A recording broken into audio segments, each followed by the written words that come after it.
Je m'appelle Yannis, j'ai 17 ans et j'habite à Saint-Pierre-d'Irrubes. Ça se trouve dans les Pyrénées-Atlantiques, à côté de Bayonne, dans le Pays Basque. Je suis en classe de première au lycée Louis II à Bayonne et je suis très intéressé par les nouvelles technologies. J'adore bricoler, mais surtout la mécanique, car c'est ma passion et je restaure une Mini Austin en ce moment. Mais j'aime aussi beaucoup l'informatique. Je suis concerné par le handicap car mon père est devenu déficient visuel suite à un accident de la route. Du coup, j'essaye de mettre à profit mes compétences pour l'aider à redevenir au maximum autonome. Je l'aide beaucoup aussi au niveau des applications sur smartphone qui sont adaptées et accessibles pour les déficients visuels. Mais j'ai remarqué que dans la cuisine, très peu d'appareils étaient accessibles. Et ce sont des appareils que l'on utilise au quotidien et dont leur utilisation sont primordiales pour son autonomie. Après renseignement, il m'a expliqué qu'il y a très peu d'appareils ménagers accessibles pour les malvoyants sur le marché. Et de plus, ils sont très chers et ne répondent pas toujours aux attentes de ces personnes. Donc au niveau de la plaque de cuisson, j'ai remarqué qu'il n'y avait aucun repère au toucher. Au niveau de la partie commande tactile. Et j'ai donc imaginé et réalisé une plaque gabarit qui permettrait de laisser accessibles les différentes commandes les plus importantes de la plaque. Cette plaque gabarit est pourvue d'ouvertures qui laisse accessibles les différentes commandes les plus importantes. Une zone est prévue juste ici pour mettre des explications des différentes ouvertures en braille.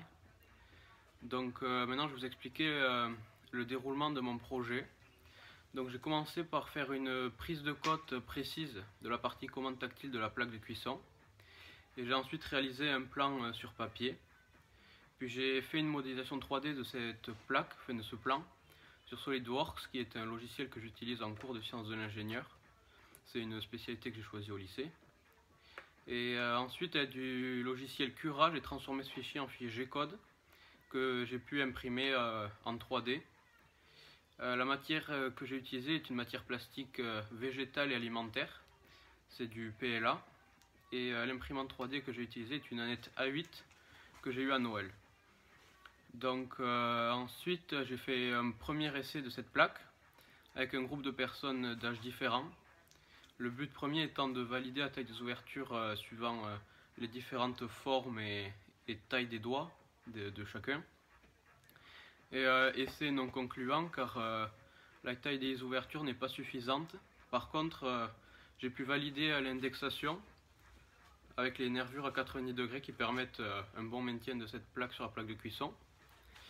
Vu que les ouvertures étaient trop petites, j'ai décidé de les agrandir petit à petit à la Dremel, un outil de type Dremel.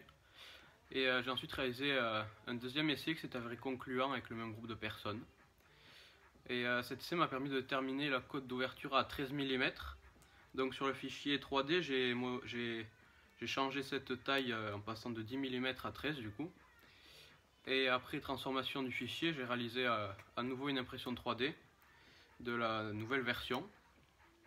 Et un nouvel essai a été concluant, avec toujours le même groupe de personnes. Dans l'idéal, ce serait beaucoup plus pratique et plus précis d'obtenir les plans cotés de la partie commande des plaques de cuisson directement par les fabricants.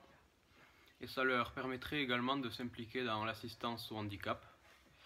Et dans la vidéo suivante, je vais vous présenter l'utilisation de la plaque gabarit avec mon père.